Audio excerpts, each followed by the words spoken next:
தமிழக வெற்றி கழகம் தமிழ்நாட்டில் ஆட்சி அமைத்து ஒரு மாதம் கூட ஆகவில்லை. இந்த 30 நாட்களுக்குள் 300 குறைகள். இதை சொல்லுகிற பெரிய மனிதர்கள், அறிவுஜீவிகள், அதிமேதாவிகள் எல்லாம் 3 மாதங்களுக்கு முன்பு வரை என்ன சொன்னார்கள் தெரியுமா? டிவிக்கு 8% ஓட்டு வாங்குமா, விஜய் என்ன 10% ஓட்டை பிரிப்பாரா என்றெல்லாம் ஆருடன் பேசிக் கொண்டிருந்தார்கள். ஆனால் இன்று எல்லா விழிகளும் வியக்கும் வண்ணம் புருவங்கள் புடைக்க புரட்சி கீதம் பாடி தனிப்பெரும் கட்சியாய் NTR, MGR எல்லோரையும் தாண்டி 3 எழுத்து மந்திரமாய் விஜய் முடிசூடி விட்டார். அன்றைக்கு பேசிய அதே அதிமேதாவிகள் இன்றைக்கு என்ன சொல்கிறார்கள் தெரியுமா? இன்றைக்கு அமைச்சராக இருப்பவர்களுக்கு என்ன தெரியும், MLA-வாக இருப்பவர்களுக்கு என்ன தெரியும்? ஆய்வுக்கு செல்லுபவர்கள் எல்லாம் கேலியும் கிண்டலும் பேசுவது, அவர்களுடைய நடை, உடை, பாவனை, ஹேர் ஸ்டைல், பாடி லாங்குவேஜ் இத்தனையும் கேலி செய்வதும் கிண்டல் அடிப்பதும். நான் கேட்கிறேன், இவ்வளவு நாள் இதுவரையிலே அமைச்சர்களாக இருந்தவர்கள் எல்லாம் ஆக்ஸ்போர்ட் பல்கலைக்கழகத்திலும் கேம்பிரிட்ஜ் யூனிவர்சிட்டியிலும் PhD முடித்தவர்களா? இந்த நாட்டை பொறுத்தவரை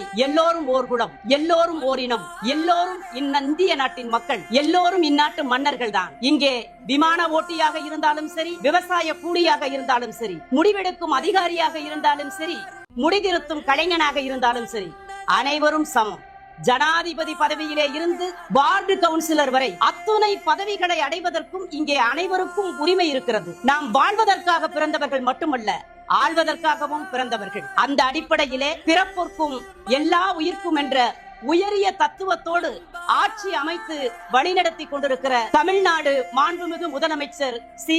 ஜோசப் விஜய் அவர்களின் அமைச்சர்கள் வரலாற்றில் வலிமை மிக்கவர்களாக வாழ்வார்கள்.